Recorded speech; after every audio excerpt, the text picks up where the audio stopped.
Viewers, welcome back on my channel quick learning with ease. I hope आप सभी बहुत अच्छे होंगे एंड बीपीएससी एग्जाम की प्रिपरेशन काफ़ी अच्छे से कर रहे होंगे। इससे पहले वाली वीडियोस में हमने 2 पार्ट्स में 7th क्लास की साइंस एससीईआरटी को कंप्लीट किया था 12 चैप्टर्स तक, और ये आज हमारा लास्ट पार्ट है जिसमें हम पूरी बुक को कंप्लीट कर देंगे। स्टार्ट हो रहा है 13 चैप्टर से। ओके, अगर आपने वो वीडियोज़ नहीं देखी हैं तो आप उन्हें पहले देख लीजिएगा। ठीक है, हम हाईलाइटेड पॉइंट्स को ही पढ़ रहे हैं जिससे कि हमको क्या है, आसानी रहे पढ़ने में और सारे हम इम्पॉर्टेंट पॉइंट्स पढ़ लें। आज आपकी क्या है, पूरी बुक की आपकी मैं पीडीएफ दे दूंगी, पूरी हाईलाइटेड बुक की, जिससे आप इजीली उसे पढ़ पाएँ। तो वीडियो को स्टार्ट करते हैं बिना देरी के। सबसे पहले देखिए, आज का हमारा जो चैप्टर है वो है मिट्टी। मिट्टी के बारे में हम देखेंगे, उसके प्रकार देखेंगे। सबसे पहले क्या है, मिट्टी का निर्माण कैसे होता है। तो देखिए, जो चट्टानें होती हैं, चट्टानों पे जब तेज़ धूप पड़ती है तो उससे क्या है, उसमें दरारें पड़ जाती हैं, और दरारें जब पड़ जाती हैं तो वर्षा जब होती है तो उन दरारों के बीच जितनी भी हमारी पेड़ पत्ते जो होते हैं, उन जो टूटे हुए होते हैं या फिर जो ऐसे जीव जंतु जो मर जाते हैं उनके कुछ अवशेष होते हैं, तो ये सब चीज़ें क्या है, पानी के अंदर मिल के मिट्टी का निर्माण करती हैं। ठीक है, मिट्टी में उपस्थित सले गड़े जो जैव पदार्थ होते हैं उनको हम ह्यूमस कहलाते हैं। ठीक है, अब इसके बाद मिट्टी की परतों की बात की गई है। तो देखिए, मिट्टी की कितनी परतें होती हैं। तो यहाँ पे आपको बताई गई हैं कि ऊपर अपर लेयर होती है, मिडिल लेयर होती है और लोअर लेयर होती है। जो अपर लेयर होती है वो हमारी ह्यूमस की बनी हुई होती है, जो कि क्या है, बहुत ज़्यादा जो हमारे मिनरल्स हैं उसमें बहुत ज़्यादा रिच होती है, खनिजों में समृद्ध होती है। ये क्या है, मिट्टी को बहुत ज़्यादा फर्टाइल बनाती है, उर्वर बनाती है, और क्या है, जो पेड़ पौधे हैं उनको पोषण भी प्रदान करती है। जो मेनली आपके जो छोटे पौधे होते हैं उनकी जो जड़ें होती हैं वो आपकी क्या है, ह्यूमस तक ही होती है, मतलब कि जो अपर लेयर है वहीं तक होती हैं। अपर लेयर को हम ह्यूमस कहते हैं। नेक्स्ट क्या है, इस अपर लेयर के नीचे हमारी मिडिल लेयर होती है, और जो मिडिल लेयर है उसमें ह्यूमस कम होती है लेकिन उसके अंदर मिनरल्स काफ़ी ज़्यादा होते हैं। ये जो आपकी परत होती है ये थोड़ी हार्ड होती है और थोड़ी क्या है, घनी होती है। इसको हम मिडिल लेयर बोलते हैं। नेक्स्ट हमारी होती है लोअर लेयर। लोअर लेयर हमारी क्या होती है, बहुत ज़्यादा हार्ड होती है, क्योंकि ये चट्टानों के जो छोटे डेले होते हैं उनसे बनी हुई होती है, और इसको हम आसानी से क्या खोद नहीं सकते। अब हम देख लेते हैं मिट्टी के प्रकार। तो मिट्टी के यहाँ पे 3 प्रकार बताए गए हैं। सबसे पहले बलुई मिट्टी। बलुई मिट्टी में क्या होता है, जो कण होते हैं वो काफ़ी बड़े बड़े होते हैं, इसके अंदर पानी को रोकने की क्षमता नहीं होती। ठीक है, नेक्स्ट है चिकनी मिट्टी। चिकनी मिट्टी के जो कण होते हैं वो काफ़ी ज़्यादा क्या होते हैं, छोटे होते हैं, और ये एक दूसरे के पास पास होते हैं, तो ये क्या है, जल को बहुत ज़्यादा मात्रा में रोक सकते हैं। तो ये होती है चिकनी मिट्टी। नेक्स्ट होती है दोमट मिट्टी। दोमट मिट्टी में क्या होता है, छोटे और बड़े कण क्या है, समान मात्रा में प्रेजेंट होते हैं, तो वो होती है हमारी दोमट मिट्टी। ठीक है, इसके बाद हम नेक्स्ट देख लेते हैं। ये मैंने आपको बता दिया कि चिकनी मिट्टी के क्या हैं, जो कण हैं वो काफ़ी पास पास होते हैं। बलुई मिट्टी के जो कण हैं वो काफ़ी दूर दूर होते हैं, इनके अंदर जल को रोकने की क्षमता नहीं होती है और वायु इनमें ज़्यादा होती है। लेकिन चिकनी मिट्टी के कण क्या होते हैं, बहुत पास पास होते हैं, इनमें वायु तो कम होती है लेकिन जल रोकने की क्षमता ज़्यादा होती है। और जो दोमट मिट्टी होती है, सबसे अच्छी होती है दोमट मिट्टी, जिसमें इक्वल सब कुछ होता है, बड़े कण और छोटे कण, और ये पादपों के लिए सबसे अच्छी मिट्टी मानी जाती है। ठीक है, क्योंकि इसके अंदर ह्यूमस ज़्यादा होती है। अब इसके बाद देख लेते हैं नेक्स्ट। देखिए, इसके बाद नेक्स्ट आपके लिए क्या इंपॉर्टेंट है, यहाँ पे अगर आपको अंतर्स्रवण दर निकालनी हो तो कैसे निकालेंगे। अगर आपको ये जानना हो, उदाहरण के लिए मान लीजिए किसी मिट्टी में 500 ml जल है और उसके अंतर्स्रवण में, इनफिल्ट्रेशन कहा जाता है शायद अंतर्स्रवण को, तो 20 मिनट लगते हैं, तो आपको रेट बताना है, इनफिल्ट्रेशन रेट बताना है। तो कैसे निकलेगा वो, तो देखिए 500 ml ऊपर लिख लेंगे आप और नीचे 20 मिनट लिख लेंगे। ठीक है, तो इसको डिवाइड करेंगे तो 25 मिलीलीटर पर मिनट आ जाएगा। ठीक है, ये फॉर्मूला आप याद रखिएगा। अब मिट्टी जल द्वारा अवशोषण और मिट्टी और फसलें। तो देखिए, मिट्टी और फसलें मतलब कौन सी फसल किस मिट्टी में ज़्यादा अच्छी उगती है। तो देखिए, ये आप याद रखिएगा, जितने भी आपके जैसे अनाज हो गए, जैसे गेहूँ, मक्का, चना, इनके अंदर ज़्यादा पानी की ज़रूरत होती है, चावल, तो ऐसी जो फसलें हैं वो चिकनी मिट्टी एवं दोमट मिट्टी दोनों में अच्छी होती हैं। ठीक है, लेकिन जितनी आपकी दालें होती हैं या फिर आलू होता है तो वो आपकी क्या है, दोमट एवं बलुई मिट्टी में किए जाते हैं। जो दालें हैं उनको ऐसी मिट्टी की आवश्यकता होती है जिसमें से जल की निकासी आसानी से हो सके।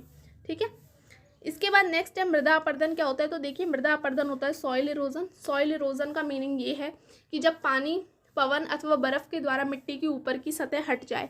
सॉइल इरोजन में क्या होता है, देखिए प्लांट्स क्या काम करते हैं, मिट्टी को बांधे रखने का काम करते हैं। लेकिन क्या है, अगर पादप की अनुपस्थिति होगी, अगर हम पेड़ पौधों को काट देंगे तो मिट्टी क्या है, ढीली हो जाती है। और जब वहाँ पे वर्षा होती है, पवन या फिर बहुत तेज़ पानी आता है तो क्या है, मिट्टी क्या है, बहने लग जाती है पानी के साथ। और मरुस्थल अथवा बंजर भूमि जैसे स्थानों पर अधिक होता है, तो मिट्टी क्या है, पानी के साथ बहने लग जाती है। और इस तरीके से क्या है, वहाँ का जो एरिया है वो बंजर बन जाता है या फिर भूमि बिल्कुल इनफर्टाइल हो जाती है। ठीक है, जहाँ की सतह पर कम अथवा कोई वनस्पति फिर नहीं हो पाती। तो ये था आपका सॉइल चैप्टर। ठीक है, अब हम नेक्स्ट चैप्टर करते हैं। चैप्टर है 14 पौधों में संवहन। तो ये काफ़ी छोटा सा चैप्टर है। देखिए तो पौधों में संवहन में क्या बताया गया है आपको। देखिए पौधों के अंदर मतलब कि जो जल है, भोजन है, वो किस तरह से पहुंचता है, मतलब ट्रांसपोर्टेशन इन प्लांट्स। ठीक है, तो देखिए क्या है, जल और खनिजों का जो है, जल का और खनिजों का, मिनरल्स का और वाटर का जो पदार्थ हैं, जो पत्तियों तक कौन ले जाने का काम करता है, तो वो जाइलम करता है। और जितना भी हमारा भोजन का कार्य होता है, ठीक है, भोजन हमारा कौन लेके जाता है, फ्लोएम लेके जाता है। तो आप याद रखिएगा, वाटर प्लस आपके मिनरल्स कौन लेके जाता है, जाइलम, और आपका जो फूड है वो कौन लेके जाता है, फ्लोएम।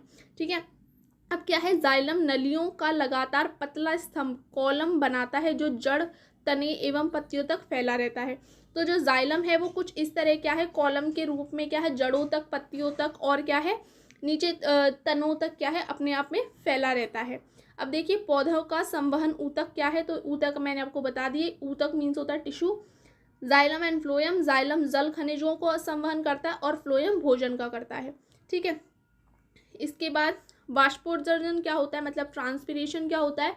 तो देखिए जो ज़्यादातर पानी होता है वो आपकी रूट्स के द्वारा एब्जॉर्ब कर लिया जाता है, लेकिन सारा का सारा पानी रूट्स नहीं एब्जॉर्ब कर पाती।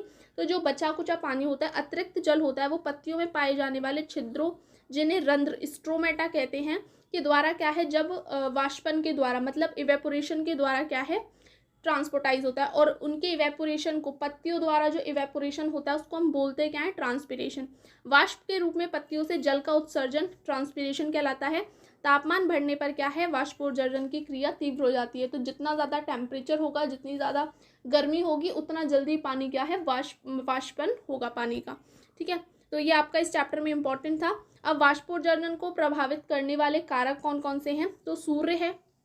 तो देखिए दिन में ट्रांसपिरेशन रेट ज़्यादा होता है क्योंकि धूप ज़्यादा होती है। ठीक है, और जो रंध्र है मतलब स्टोमेटा है वो खुले रहते हैं, जबकि सूर्य की अनुपस्थिति में जो स्टोमेटा है वो बंद हो जाते हैं। और रात को क्या है, वाष्पोत्सर्जन की जो दर है वो कम हो जाती है। तापमान, गर्मियों में तापमान बढ़ने से क्या है, ट्रांसपिरेशन की रेट बढ़ जाती है, जबकि सर्दियों में क्या है, कम होती है। हवा की दर बढ़ने से मतलब तेज़ हवा होने से ट्रांसपिरेशन रेट ज़्यादा होगा। हवा कम तीव्र गति से बहेगी तो ज़्यादा होगा, और कम गति से बहेगी तो कम होगा। आर्द्रता मतलब ह्यूमिडिटी, हवा में आर्द्रता अगर ज़्यादा होगी, ह्यूमिडिटी अगर ज़्यादा होगी तो हमारा ट्रांसपिरेशन रेट कम होगा। आर्द्रता कम होगी तो ट्रांसपिरेशन रेट ज़्यादा होगा। ठीक है, तो ये आपको बताया गया है। ठीक है, इसके बाद हम नेक्स्ट देख लेते हैं चैप्टर। तो नेक्स्ट चैप्टर है हमारा चैप्टर 15, जो कि है जीवों में श्वसन। तो देखिए जीवों में मतलब रेस्पिरेशन इन ऑर्गेनिज्म कैसे होता है। तो देखिए सबसे पहले यहाँ पे एक क्वेश्चन पूछा गया है कि एक सामान्य व्यक्ति प्रति मिनट कितनी बार सांस लेता है। तो ये आपको पता रखना है कि एक सामान्य व्यक्ति 15 से 18 सांसें लेता है। ठीक है, लेकिन अगर वो कोई क्रिया करता है जैसे भागना, दौड़ना या फिर कोई ऐसी एक्टिविटी करता है तो वो 25 ब्रेथ लेता है। ठीक है, ये आपको ध्यान रखना है नंबर। इसके बाद हम देख लेते हैं, देखिए जब हम ऑक्सीजन को अंदर लेते हैं तो वो हमारा कहलाता है इनहेलेशन, और जब हम CO2 को बाहर की ओर छोड़ते हैं वो हमारा कहलाता है एक्सहेलेशन। जब हम एक्सहेलेशन करते हैं मतलब हवा जब हम छोड़ते हैं, कार्बन डाइऑक्साइड जब छोड़ते हैं तो उसमें क्या होता है, हवा के अंदर O2 की मात्रा कम होती है, जबकि CO2 और वाष्प की मात्रा ज़्यादा होती है। ये आपको याद रखना है। इसके बाद नेक्स्ट हम देख लेते हैं, कार्य करने के लिए ऊर्जा की आवश्यकता होती है। ये हम सबको पता है, पढ़ने, सोने, चलने, यहाँ तक कि हमको भोजन करने में, हम भोजन कर रहे हैं तब भी हमको क्या है, ऊर्जा की ज़रूरत होती है। अब नेक्स्ट हमको क्या देखना है, एक होता है ब्रीथिंग, एक होता है रेस्पिरेशन। ठीक है, दोनों अलग अलग चीज़ें हैं। आप रेस्पिरेशन का मतलब ये नहीं है कि हम CO2 को बाहर छोड़ रहे हैं, O2 को अंदर लेने, तो ये हमारा रेस्पिरेशन है, वो हमारी ब्रीथिंग कहलाती है। तो देखिए जब हम ऑक्सीजन को अंदर लेते हैं, कार्बन डाइऑक्साइड को बाहर छोड़ते हैं, तो वो हमारा ब्रीथिंग कहलाता है। और जब हम क्या है, जब हमने मानिए ऑक्सीजन को अंदर लिया ठीक है। यह जैव रासायनिक बायोकेमिकल एक्टिविटी है जिसमें ग्लूकोज ऑक्सीकृत होकर कार्बन डाइऑक्साइड और जल देता है। मतलब हमने ऑक्सीजन लिया, ऑक्सीजन क्या है, हमारा जो फूड है वो क्या है, ऑक्सीजन के साथ मिलके क्या है, क्रिया करेगा। ठीक है, क्रिया करने के बाद हमको एनर्जी देगा, एनर्जी प्रोड्यूस करेगा। एनर्जी प्रोड्यूस होने के बाद जो बचा कुचा हमारी CO2 है और जो H2O है, ठीक है, उसको रिलीज कर देगा। तो ये हमारे क्या कहलाएगा, रेस्पिरेशन कहलाएगा। ये हमारी बॉडी के अंदर होता है और इस क्रिया को, जिसमें क्या है, एनर्जी रिलीज हुई और CO2 और हमारी जो वाटर है वो बाहर निकला, ये हमारा सेलुलर रेस्पिरेशन कहलाता है और ये बॉडी के अंदर होता है। यह मतलब कोशिकाओं के अंदर होता है। ठीक है, कोशिकाओं के अंदर होता है, लेकिन क्या है, जो ब्रीथिंग है ये हमारी कोशिकाओं के बाहर होती है। कोशिकाओं के अंदर का मतलब है सेल के अंदर होता है। सेल के अंदर हमारा माइटोकॉन्ड्रिया है जो कि हमारी क्या है, एनर्जी साइट है। ठीक है, उसके बाद क्या है, वहाँ पे हमारा सेलुलर रेस्पिरेशन होगा। मतलब क्या है, वो हमारी CO2 को रिलीज कर देगा। ठीक है, एनर्जी को यूज़ कर लेगा। तो ये क्या है, सेल के अंदर काम चल रहा है, लेकिन ये क्या है, सेल के बाहर काम चल रहा है। ठीक है, इसमें क्या है, हमारी ऊर्जा खर्च होती है। ब्रीथ करते हैं हम, इनहेलेशन एक्सहेलेशन, इसमें हमारी एनर्जी खर्च होती है। अगर हमारी बॉडी के अंदर एनर्जी नहीं होगी तो हमको सांस लेने में भी प्रॉब्लम होगी। लेकिन इसमें क्या होती है, इसमें हमारी एनर्जी रिलीज हो रही है। जो हम फूड खा रहे हैं, खाने के बाद वो हमारा डाइजेशन हो रहा है, उस पर सेल के अंदर काम हो रहा है और हमको एनर्जी मिल रही है।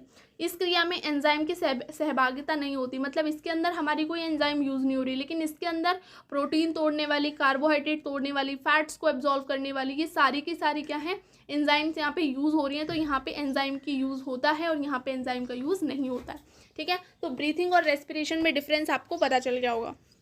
अब देखिए नेक्स्ट क्या है, वास्तव में श्वसन की क्रिया O2 ऑक्सीजन की उपस्थिति तथा अनुपस्थिति दोनों परिस्थितियों में होती है। जब ग्लूकोज का अपघटन ऑक्सीजन की उपस्थिति में होता है, तो देखिए यहाँ पे क्या है कि ना, जब हमारा जो श्वसन है, ठीक है, हमारा जो रेस्पिरेशन है, अगर वो हमारा ऑक्सीजन की प्रेजेंस में हो रहा है तो वो हमारा एरोबिक रेस्पिरेशन है। लेकिन अगर क्या है, वो हमारा O2 के प्रेजेंट में, मतलब ऑक्सीजन की प्रेजेंस में नहीं हो रहा है, तो वो हमारा एनारोबिक रेस्पिरेशन कहलाता है। ठीक है, ऑक्सीश्वसन मतलब कि जब हम एरोबिक रेस्पिरेशन करते हैं तो उसमें क्या है, हमारा CO2 और जो वाटर है वो रिलीज होता है। ठीक है, देखिए ग्लूकोज ऑक्सीजन मतलब हमने फूड लिया। ठीक है, फूड जब हम लेते हैं वो कार्बोहाइड्रेट रिच होता है एनर्जी के लिए, फिर हम उसको सिंपलर फॉर्म में तोड़ के क्या बनाते हैं, ग्लूकोज बनाते हैं। जब ग्लूकोज हमारे ऑक्सीजन से रिएक्ट करता है तो वो कार्बन डाइऑक्साइड रिलीज़ करता है, वाटर और हमारी एनर्जी रिलीज़ करता है। एनर्जी हमारी बॉडी यूज़ कर लेती है और जो कार्बन डाइऑक्साइड और जो वाटर है वो हम उसको बाहर निकाल देते हैं। इस प्रकार के श्वसन में उच्च वर्गीय पौधे तथा जंतु आते हैं, जैसे हम भी आते हैं। ठीक है, नेक्स्ट है ऑक्सीजन की अनुपस्थिति में कौन सा होता है, तो एनारोबिक रेस्पिरेशन होता है। इसके अंदर क्या होता है, ग्लूकोज क्या है, एल्कोहल और कार्बन डाइऑक्साइड और एनर्जी में कन्वर्ट होता है। ठीक है, तो यहाँ पे क्या बन रहा है, एल्कोहल बन रहा है। ठीक है, तो ये किस में होता है, ये फर्मेंटेशन भी कहलाता है, जैसे कि यीस्ट के अंदर। ठीक है, अब देखिए यहाँ पे लिखा भी है, मुख्य रूप से इस प्रकार का श्वसन सूक्ष्म जीवों जैसे कि एंटामीवा, गोलकृमि तथा जीवाणुओं में होता है। यीस्ट को एक कोशिकीय सूक्ष्म जीव है जिसको एनारोबिक रेस्पिरेशन की क्रिया होती है और ये इथाइल अल्कोहल बनाता है। यीस्ट का प्रयोग अंग्रेजी शराब मतलब वाइन, बियर तथा पावरोटी, बिस्कुट और बेकिंग इंडस्ट्री में केक बनाने में हम यूज़ करते हैं।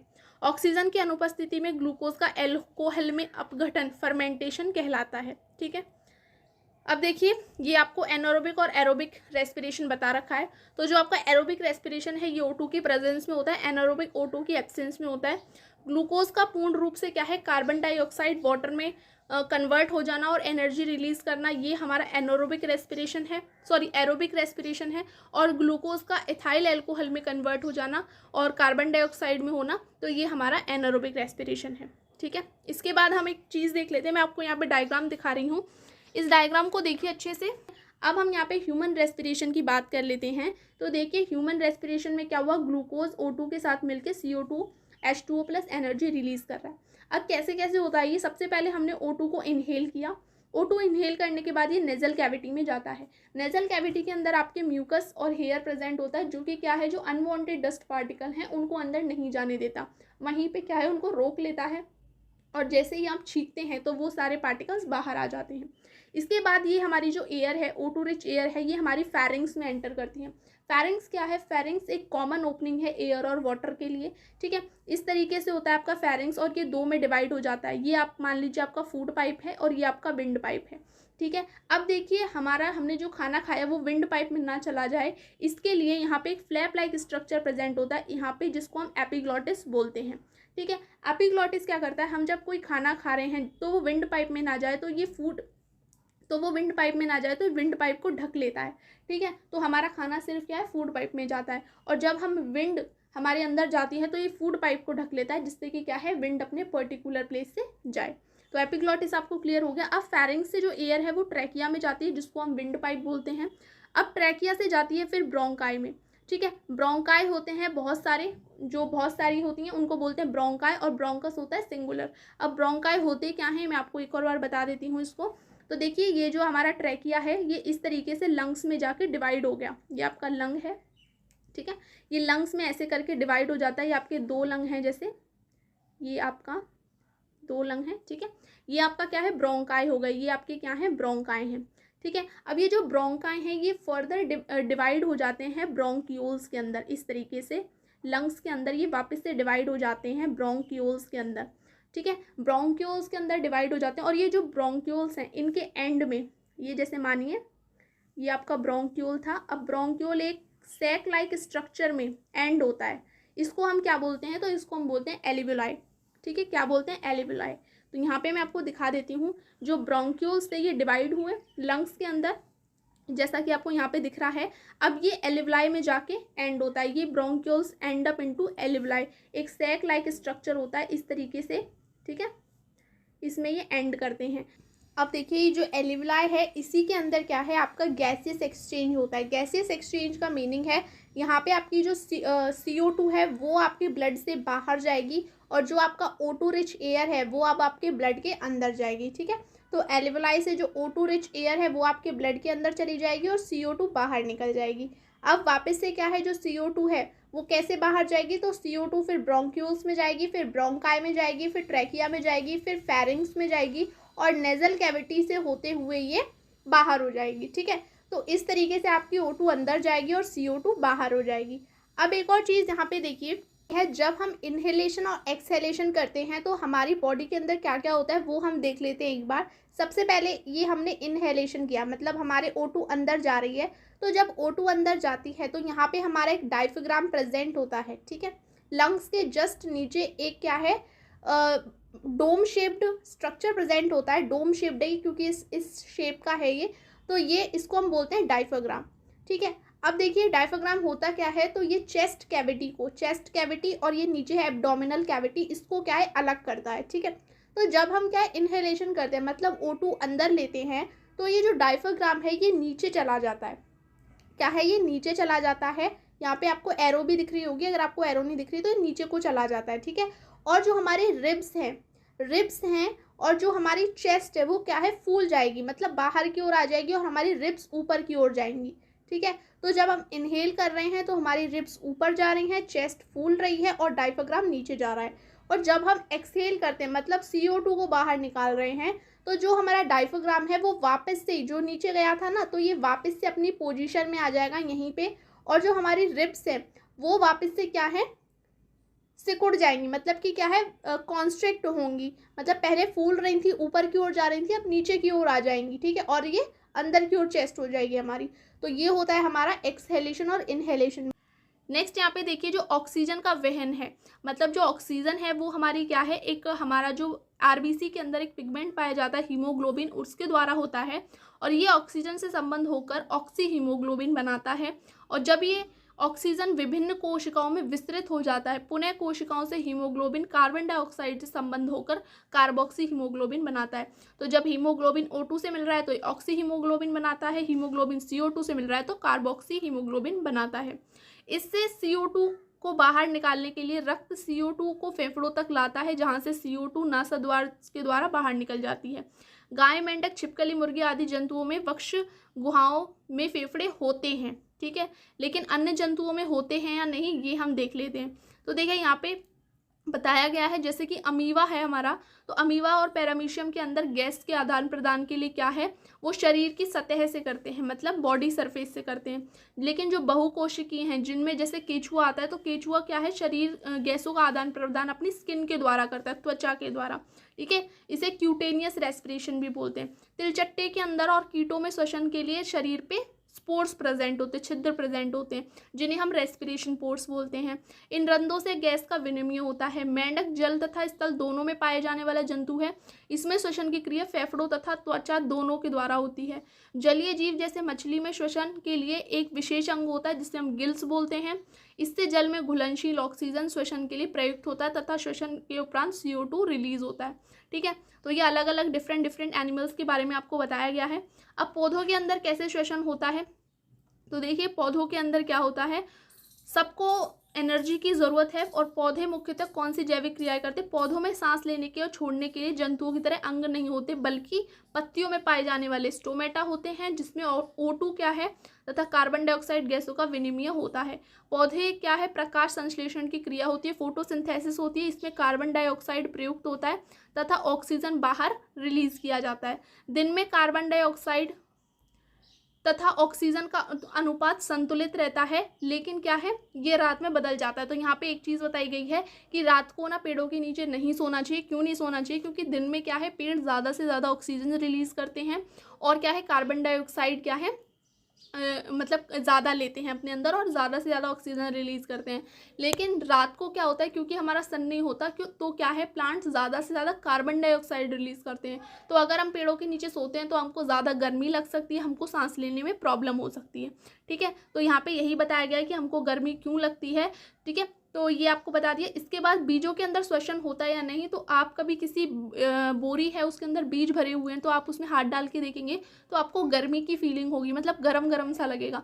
तो इसका मतलब है कि हाँ, उनके अंदर भी क्या है, श्वसन होता रहता है। ठीक है, जैसे ही आप उस बीज को उठा के क्या है, मिट्टी में डाल देंगे और उसको भोजन देने लगेंगे तो वो फिर क्या है, पेड़ में कन्वर्ट हो जाएगा। तो इसके मतलब क्या है कि हाँ, जो बीज हैं उनके अंदर भी श्वसन क्रिया होती है।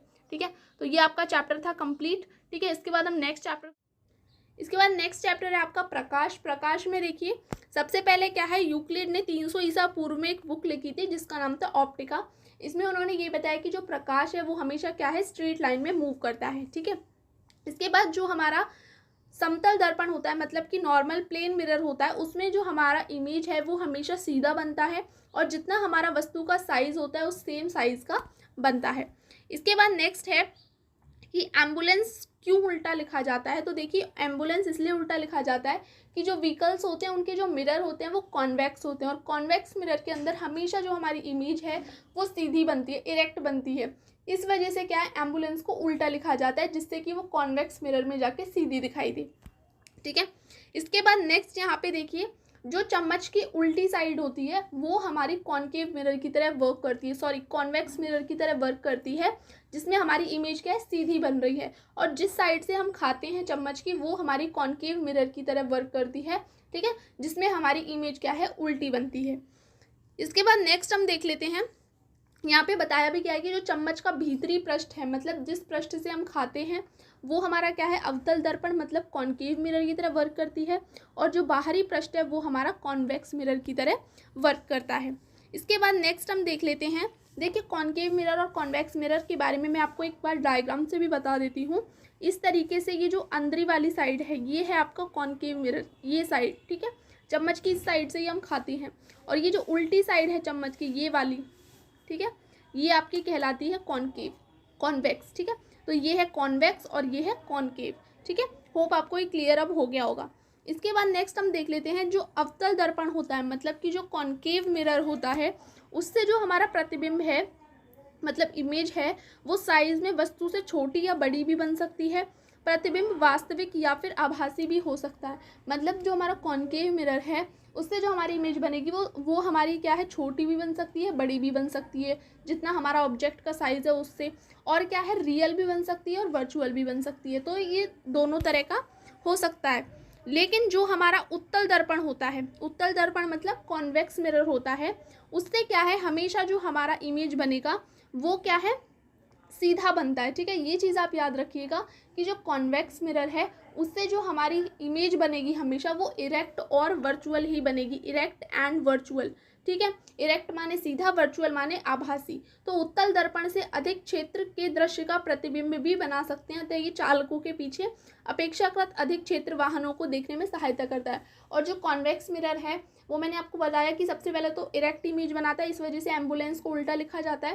प्लस ये क्या करता है, ये लार्जर एरिया को कवर कर सकता है, मतलब उसके अंदर हम एक पीछे का बड़े दायरे को देख सकते हैं। इस वजह से भी हम क्या व्हीकल्स के अंदर इसको यूज़ करते हैं। इसके बाद नेक्स्ट देखिए लेंस के बारे में बताया गया है। तो देखिए जो लेंस किनारों की अपेक्षा बीच से मोटे प्रतीत होते हैं उनको उत्तल लेंस कहते हैं। जो बीच से मोटे होंगे, ये वाले बीच से मोटे होंगे, किनारों से पतले होंगे, उन्हें कॉन्वेक्स लेंस बोलेंगे।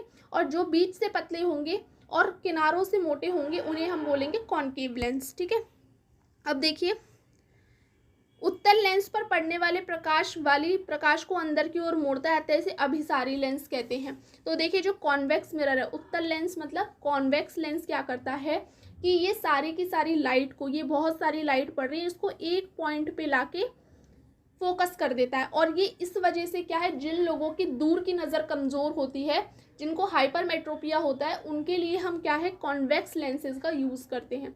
लेकिन जो अवतल लेंस होता है वो क्या करता है, बाहर की ओर मोड़ता है। मतलब कि क्या है, कोई एक लाइट इस तरीके से आ रही थी तो इसको इस तरीके से फैला देता है, मतलब डाइवर्ज कर देता है। ठीक है, तो इसको क्या है हम मायोपिया में भी यूज़ करते हैं, मतलब कि जिन लोगों को निकट दृष्टि दोष होता है उसके अंदर हम अवतल लेंस का यूज़ करते हैं, कॉन्केव लेंस का यूज़ करते हैं।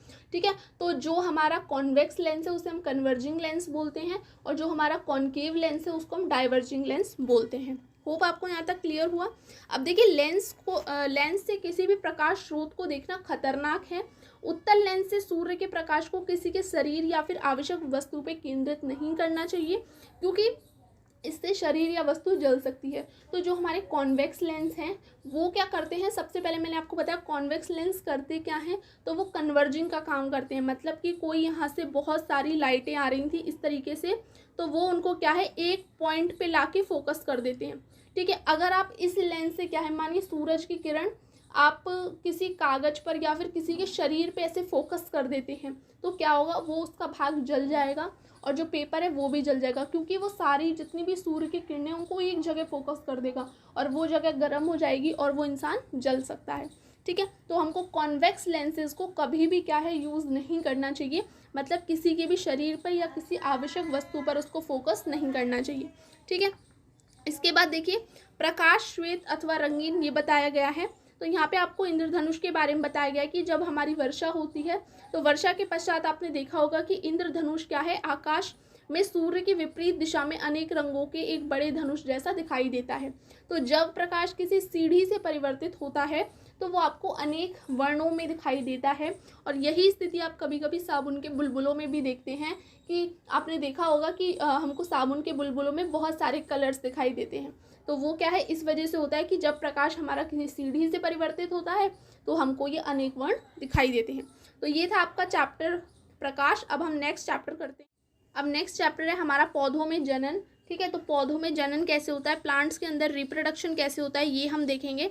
तो देखिए जनन के सबसे पहले प्रकार कौन कौन से होते हैं, तो दो प्रकार होते हैं, अलैंगिक जनन और लैंगिक जनन। ठीक है, अलैंगिक जनन होता है एसेक्सुअल रिप्रोडक्शन, इसके अंदर क्या है गैमीट्स का फॉर्मेशन नहीं होता। ठीक है, नेक्स्ट क्या है, सबसे पहला इसमें जो टाइप दे रखा है एसेक्सुअल रिप्रोडक्शन का, वो है वेजिटेटिव प्रोपागेशन। तो वेजिटेटिव प्रोपागेशन में क्या होता है कि कोई भी पार्ट, पौधे का कोई भी पार्ट, जैसे रूट हो गया, स्टेम हो गया, लीव्स हो गया, ये कोई भी पार्ट अगर टूट के गिर जाता है, सेपरेट होके मिट्टी में गिर जाता है प्लांट से, तो वहाँ से क्या उस पार्ट से एक नया प्लांट डेवलप हो जाता है। तो इस चीज़ को हम क्या बोलते हैं, वेजिटेटिव प्रोपागेशन। ठीक है, ये आपको कहाँ कहाँ देखने को मिलता है, तो देखिए वेजिटेटिव प्रोपागेशन आप गुलाब में भी देख सकते हैं कि गुलाब की हमने कलम को काटा, ठीक है, और उस भाग को हमने काट कर क्या है मिट्टी में लगा दिया, तो क्या है वहाँ से एक नया पौधा उत्पन्न हो जाता है। इसी चीज़ को हम किस चीज़ में और देख सकते हैं, मनी प्लांट में भी आपने देखा होगा कि हम क्या करते हैं, मनी प्लांट का अगर हमने कोई भी एक डाली कह सकते हैं तोड़ ली, ठीक है, तोड़ने के बाद जब हम उसे मिट्टी में लगा देते हैं तो वहाँ से एक नया प्लांट उग आता है। ठीक है, नेक्स्ट हम इसको आलू में भी देख सकते हैं, आलू के जो ट्यूबर्स होते हैं, ठीक है, और जो गन्ना होता है उसकी जो कलम होती है, तो इस तरीके से क्या है हम जो पार्ट होता है प्लांट का उससे क्या है एक नए प्लांट को ग्रो कर सकते हैं। इसके बाद जैसे यहाँ पे एग्जाम्पल में दे रखा है, ब्रायोफाइलम की पत्तियों के किनारे खांच में कलियाँ होती हैं। जब इनकी पत्तियाँ नम जगहों पर गिरती हैं तब ये प्रत्येक कलियाँ नए पौधे में उत्पन्न हो जाती हैं। तो ये आपको ब्रायोफाइलम में वेजिटेटिव प्रोपागेशन दिखाई देता है। ठीक है, पटेटो के अंदर, ओनियन के अंदर, स्वीट पटेटो के अंदर, गुलाब के अंदर, गन्ने के अंदर हमको क्या दिखाई देता है, वेजिटेटिव प्रोपागेशन। ठीक है, इसके बाद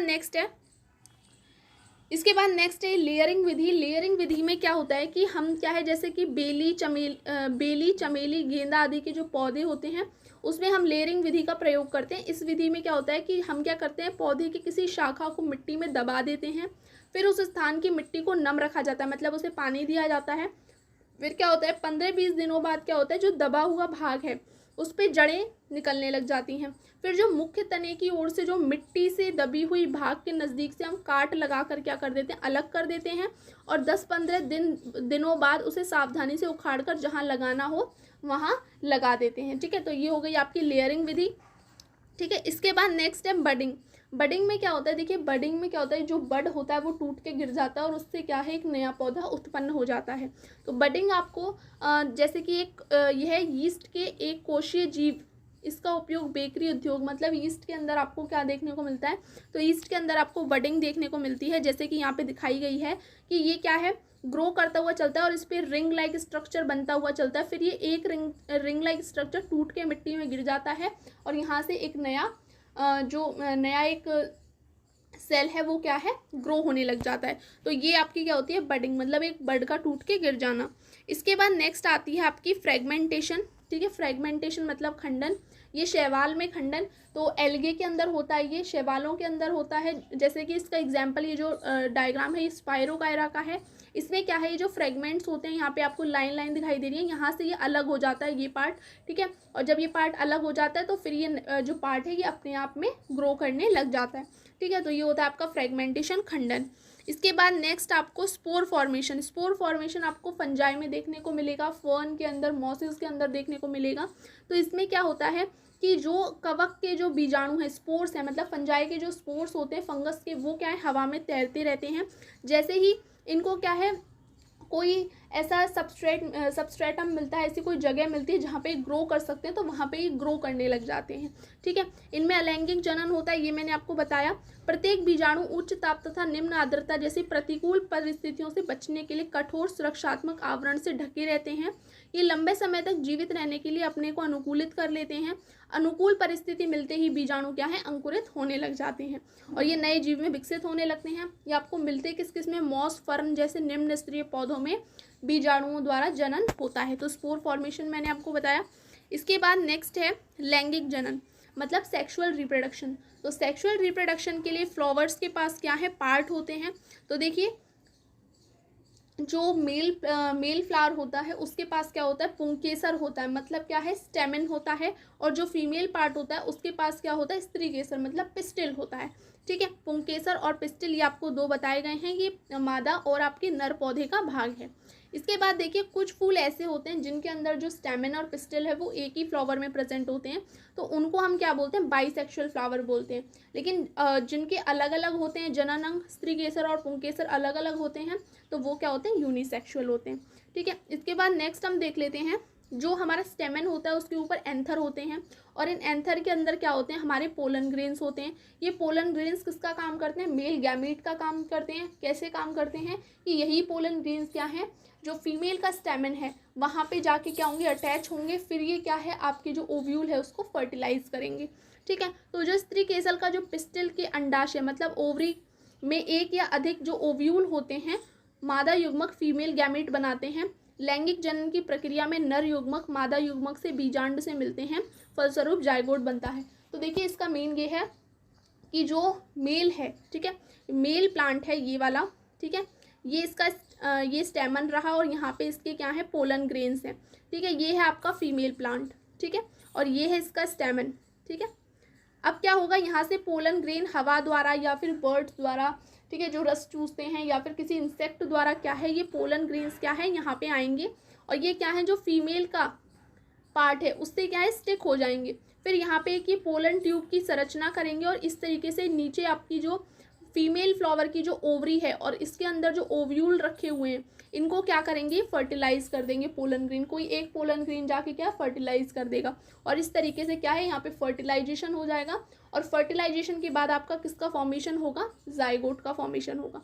ठीक है, इसके बाद नेक्स्ट क्या है, पॉलिनेशन। तो देखिए पॉलिनेशन क्या होता है, तो पॉलिनेशन ये होता है, सबसे पहले यहाँ पे देख लीजिए, पॉलिनेशन होता है जब हमारे पोलन ग्रेन क्या हैं, पोलन ग्रेन क्या है, जो फीमेल स्टैमेन है वहाँ तक आते हैं, उसको हम क्या बोलते हैं, पॉलिनेशन। देखिए जब परागण का वतिकाग्र तक आना पॉलिनेशन कहलाता है। ठीक है, अब जब परागण, मानिए जैसे आपको मैंने बताया बाइसेक्सुअल और यूनिसेक्सुअल फ्लावर, तो जब जो हमारे परागण हैं वो जो अपने ही फूल के वतिकाग्र तक सफ़र करते हैं, मतलब कि अगर बाइसेक्सुअल फ्लावर होगा तो उसका मेल और फीमेल पार्ट एक ही फ्लावर में है, तो वो क्या करेगा, वहाँ से जो मेल पार्ट से पोलन ग्रेन उठ के क्या है उसी फूल के फीमेल पार्ट पे चले जाएंगे, तो उसको हम बोलते हैं सेल्फ पॉलिनेशन। ठीक है, लेकिन जब एक मेल फ्लावर से पोलन ग्रेन दूसरे क्या है फीमेल प्लांट पे गए, ठीक है, मतलब सेम उसके अंदर नहीं थे, दोनों फ्लावर अलग अलग है, मेल फ्लावर अलग है, फीमेल फ्लावर अलग है, तो वहाँ पे क्या होता है, क्रॉस पॉलिनेशन होता है। ठीक है, अब फर्टिलाइजेशन मैंने आपको बताया कि पोलन ग्रेन क्या करते हैं, फीमेल से जाके अटैच होते हैं, वहाँ पे एक पोलन ट्यूब का फॉर्मेशन करते हैं। वो पोलन ट्यूब क्या है, ये जैसे आपको यहाँ पे दिखाई भी गई है, ये यहाँ पे परागण आया, फिर इसने ये बनाना शुरू कर दिया पोलन ट्यूब, और ये पोलन ट्यूब नीचे जाके देखिए ओवरी के अंदर ओव्यूल को फर्टिलाइज कर देती है। ठीक है, तो ये क्या आपका कहलाता है, फर्टिलाइजेशन कहलाता है। इसके बाद क्या है, ये यहाँ पे भी लिखा हुआ है, देखिए पराग नलिका, पोलन ट्यूब बनाते हैं। ठीक है, निर्माण होता है जो स्त्री केसर के वर्तिका में होते हुए ओव्यूल तक जाता है। इस नली से जो मेल गैमेट के रूप में बीजांड मादा युग्मक से मिलता है और मिलन से इस प्रक्रिया को हम फर्टिलाइजेशन कहते हैं। ठीक है, और जो निषेचन मतलब फर्टिलाइजेशन के बाद क्या है, फलस्वरूप यहाँ पे जाइगोट बनता है। जाइगोट विकसित होकर बीज बनते हैं, अंडाशय का आकार भी बढ़ने लगता है, फलस्वरूप फल के रूप में विकसित हो जाता है। कुछ फल गूदेदार होते हैं, कुछ रसीले होते हैं, जबकि कुछ कठोर होते हैं। ठीक है, अब सीड डिस्पर्जल की बात की गई है, तो देखिए जो सीड डिस्पर्जल था, मतलब कि ये था कि सीड डिस्पर्जल का मतलब ये है कि जैसे आपने देखा होगा कि कहीं कहीं आपने छतों पे देखा है कि पौधे उग जाते हैं कुछ कुछ, तो वो कैसे उग जाते हैं कि देखिए जो भी कोई प्लांट है वो किसी पक्षी ने खाया, किसी इंसेक्ट ने खाया। ठीक है, अब वो कोई इंसेक्ट है या फिर जो पक्षी है उसने किसी छत पे जाके या फिर किसी मतलब मानिए मिट्टी में जाके क्या है वहाँ पे एक्सक्रीट कर दिया उसे। ठीक है, तो एक्सक्रीशन से क्या होगा, वो जो भी उसने खाया तो वो वहाँ पे गिर गया। अब जैसे ही उसे क्या है अनुकूल परिस्थिति मिलती है, मानिए वाटर मिल गया, पानी गिर गया, वर्षा हो गई, तो वो क्या है वहाँ पे जो बीज होते हैं वो क्या है उत्पन्न हो जाते हैं। तो यहाँ पे देखिए जैसे पीपल, बरगद जैसे वृक्षों का बीज चिड़ियों द्वारा दूर दूर तक पहुँचता है। इन फलों को ये खाते हैं, बीज पच नहीं पाते और मल के साथ बाहर आ जाते हैं। ठीक है, यह बीज उगकर नए पौधे में विकसित हो जाते हैं। तो क्या हुआ, इसी तरीके से ये उग जाते हैं। तो बीजों का आपने देख लिया किस तरीके से ट्रांसपोर्टेशन होता है। अब देखिए प्रकीर्णन का माध्यम, ये आपने देखा होगा पॉलिनेशन जैसे होता है कि पॉलिनेशन जो परागकण होते हैं वो कभी कभी हवा द्वारा उड़ के पहुंचते हैं दूसरे फ्लावर पे, कभी कभी मानिए इंसेक्ट द्वारा पहुंच गए, चिड़ियाओं द्वारा पहुंच गए। तो देखिए ये पूछा जाता है, अगर प्रकीर्णन आपका हवा द्वारा है तो उसको हम बोलते हैं एनिमोफिली, जल द्वारा होता है तो उसे हाइड्रोफिली बोलते हैं, चिड़ियाओं के द्वारा या बर्ड्स के द्वारा होता है तो उसे हम ऑर्निथोफिली बोलते हैं, और अगर चमगादड़ मतलब बैट्स के द्वारा अगर होता है इसको तो हम कायरोप्टेरोफिली बोलते हैं। ठीक है, तो ये था आपका चैप्टर। इसके बाद हम नेक्स्ट चैप्टर करते हैं और उत्सर्जन, मतलब हमको यहाँ पे जो ब्लड है हार्ट के अंदर उसके फ्लो के बारे में देखना है और एक्सक्रीशन के बारे में देखना है। ठीक है, तो स्टार्ट करते हैं इंपॉर्टेंट से। सबसे पहले देखिए जो एक नॉर्मल इंसान होता है उसके अंदर क्या है, एक नॉर्मल व्यक्ति के अंदर जो हार्ट बीट होती है, हार्ट का जो स्पंदन होता है वो 72 से 80 स्पंदन प्रति मिनट होता है। ठीक है, तो ये आपको याद रखना है। इसके बाद क्या है, हृदय के बारे में हम देखते हैं डायरेक्ट, क्योंकि ये ज़्यादा इंपॉर्टेंट है। ठीक है, कि ब्लड कहाँ से किधर जाता है। तो देखिए सबसे पहले हृदय कहाँ पे स्थित होता है, तो ये वक्ष गुहा में स्थित होता है, जिसका निचला सिरा थोड़ी बाईं ओर झुका होता है। हृदय का आकार मुट्ठी के बराबर होता है और हृदय 4 कक्षों में बटा हुआ होता है, 4 चैम्बर्ड होता है। जो हमारे ऊपर के 2 आलिंद होते हैं उनको हम ऑरिकल बोलते हैं, और नीचे के 2 आलिंद होते हैं उनको हम वेंट्रिकल बोलते हैं। ठीक है, ब्लड वेसल देख लेते हैं हम। तो ब्लड वेसल हमारी क्या होती है, रक्त वाहिनियाँ होती हैं जो कि रक्त को शरीर से एक स्थान से दूसरे स्थान तक ले जाने का काम करती हैं। ठीक है, हम जब सांस लेते हैं तो ऑक्सीजन फेफड़ों में जाती है, रक्त इस ऑक्सीजन का परिवहन शरीर के अन्य भागों में करता है। ठीक है, साथ ही रक्त कोशिकाओं से कार्बन डाइऑक्साइड सहित अन्य अपशिष्ट पदार्थों को ले जाता है। यह रक्त वापस हृदय में आता है जहां से फेफड़ों में चला जाता है और फेफड़ों से कार्बन डाइऑक्साइड बाहर निकल जाती है। ठीक है, इस प्रकार हमारे शरीर में 2 प्रकार की रक्त वाहिनियाँ पाई जाती हैं। तो मेनली हमारी जो वाहिनियाँ वो क्या करती हैं, ऑक्सीजनेटेड ब्लड को हृदय से क्या है डिफरेंट पार्ट जो है हमारे बॉडी के वहाँ तक पहुँचाती है और फिर वापस से लंग में ले जाती है कार्बन डाइऑक्साइड वाला जो ब्लड होता है। और जो वाहिनियाँ होती हैं वो 2 प्रकार की होती हैं हमारे अंदर, आर्टरीज एंड वेन, मतलब धमनी और शिरा। ठीक है, अब धमनियों का काम क्या है, तो देखिए धमनियाँ क्या करती हैं, जो हृदय से ऑक्सीजन सहित रक्त को शरीर के सभी भागों में ले जाती हैं। और चूंकि ये रक्त प्रवाह इनके अंदर बहुत ज़्यादा तेज़ी से होता है, तो जो इनके अंदर क्या है, दबाव बहुत ज़्यादा होता है, तो धमनियों की जो दीवार होती है वो मोटी होती है और लचीली होती है। ठीक है, इसके बाद नेक्स्ट क्या है इम्पॉर्टेंट, देखिए नेक्स्ट इसके बाद मैं आपको एक डायग्राम दिखाती हूँ, जिससे पहले मैं आपको पूरा जो हार्ट है उसके बारे में बता देती हूँ। ठीक है, ये है आपका हार्ट का डायग्राम। यहाँ पे हम समझते हैं सबसे पहले जो हमारा हार्ट है वो हमारा 4 चैम्बर्ड है। यहाँ पे आपको दिख गया, ये 4 चैम्बर्ड हमारा हार्ट है। ठीक है, ऊपर के 2 पार्ट हमारे कहलाते हैं ऑरिकल और नीचे के 2 पार्ट कहलाते हैं वेंट्रिकल। ठीक है, क्योंकि ये राइट साइड में है तो ये राइट ऑरिकल, राइट वेंट्रिकल, ये लेफ्ट साइड में है तो left auricle and left ventricle. ठीक है, ये क्लियर हो गया। अब सबसे पहले क्या होता है, जो हमारा लंग है, लंग के अंदर क्या है, हमारा ऑक्सीजनेटेड ब्लड है।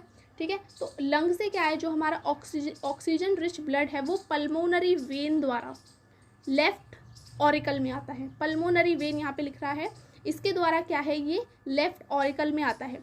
अब ये लेफ्ट ऑरिकल से वेंट्रिकल में जाता है। यहाँ पे ये 2 वाल्व लगे हुए हैं। इन वाल्व का काम है कि ये जो ब्लड है उसके बैकफ्लो को रोकते हैं।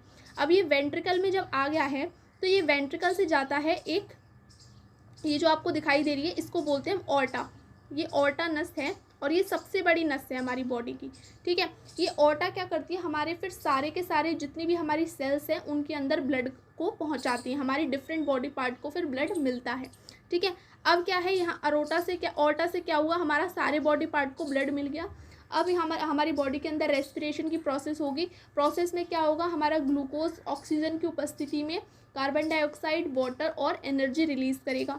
तो हमने एनर्जी को यूज़ कर लेना है और जो कार्बन डाइऑक्साइड रिच ब्लड है वो हमारे डिफरेंट बॉडी पार्ट से वेन लेकर आएंगी और एक बड़ी वेन जिसको हम बोलते हैं वेना कावा, वो हमारी इस कार्बन डाइऑक्साइड रिच ब्लड को क्या है, राइट ऑरिकल में डाल देंगी। ठीक है, क्योंकि राइट में क्या आता है, हमारा CO2 आता है। ठीक है, अब ये ऑरिकल से, राइट ऑरिकल से जो हमारा कार्बन डाइऑक्साइड रिच ब्लड है ये वेंट्रिकल में जाएगा।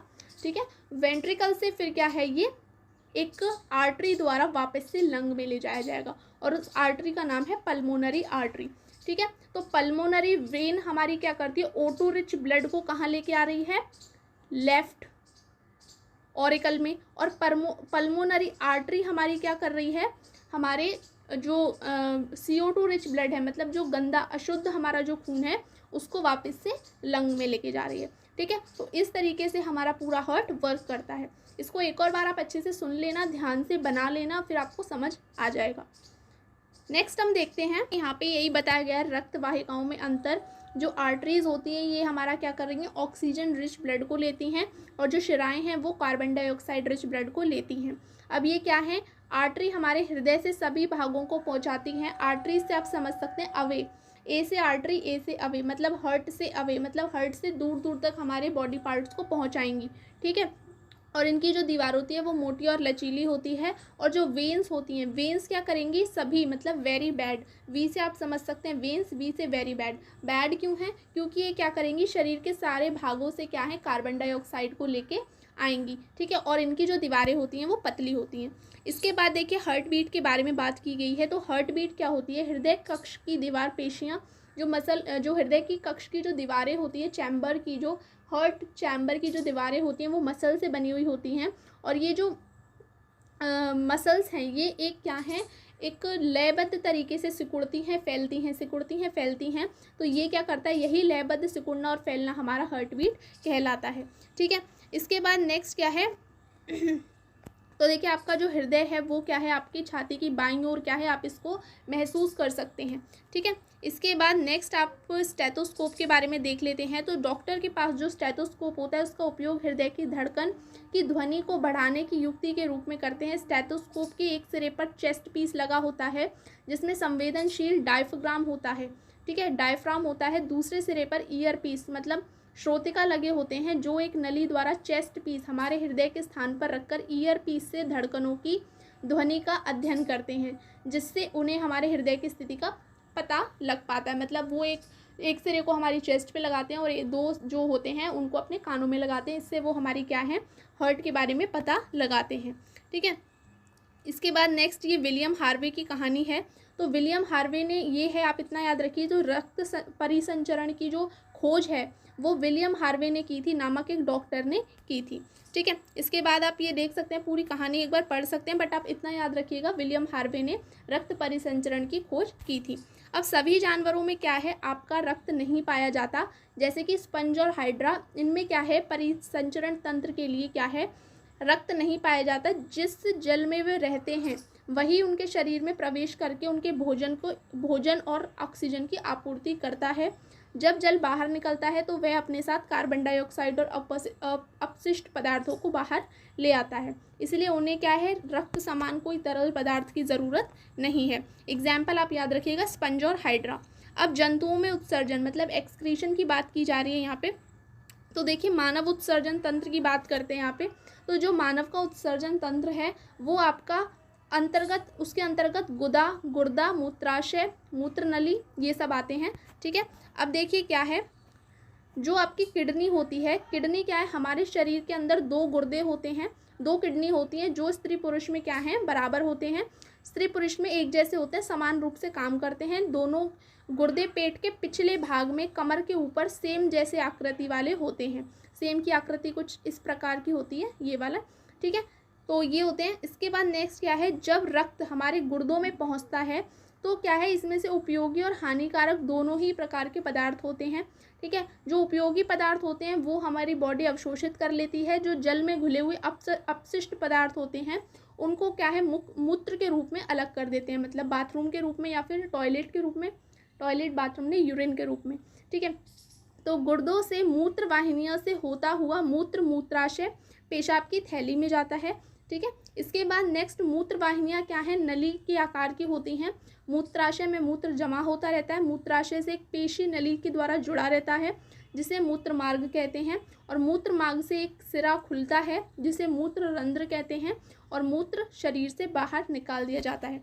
तो सबसे मेन यहाँ पे ये कहानी बताई गई है कि जब क्या है हमारा जब ब्लड है वो जब हमारी दोनों किडनी में पहुंचता है तो वहाँ से क्या है, जो हमारे अच्छी उपयोगी चीज़ें होती हैं उनको एब्जॉर्ब कर लिया जाता है। जो अपशिष्ट पदार्थ होते हैं उनको क्या है, यूरिन के रूप में बाहर निकाल दिया जाता है। इसके बाद जो हमारी किडनी है वहाँ से क्या है, कुछ मूत्र वाहिनियाँ होती हैं जिससे आपका जो मूत्र है, जो अपशिष्ट पदार्थ हैं वो क्या है, मूत्राशय मतलब पेशाब थैली में चले जाते हैं। अब ये जो मूत्र वाहिनियाँ होती हैं ये नली के आकार की होती हैं, पतली पतली ट्यूब्स होती हैं जिसके अंदर क्या है, जो थैली से क्या है, जिसके थैली के अंदर जो आपका यूरिन जमा है वो जमा होता रहता है उनकी हेल्प से। ठीक है, इसके बाद क्या है, जो हमारा जो ये थैली है मूत्र की, इससे क्या है, एक नली जुड़ी हुई होती है जिसको हम मूत्र मार्ग कहते हैं, और इस मूत्र मार्ग की जो एंडिंग होती है उस पर एक छिद्र होता है जिसे हम मूत्र रंध्र कहते हैं।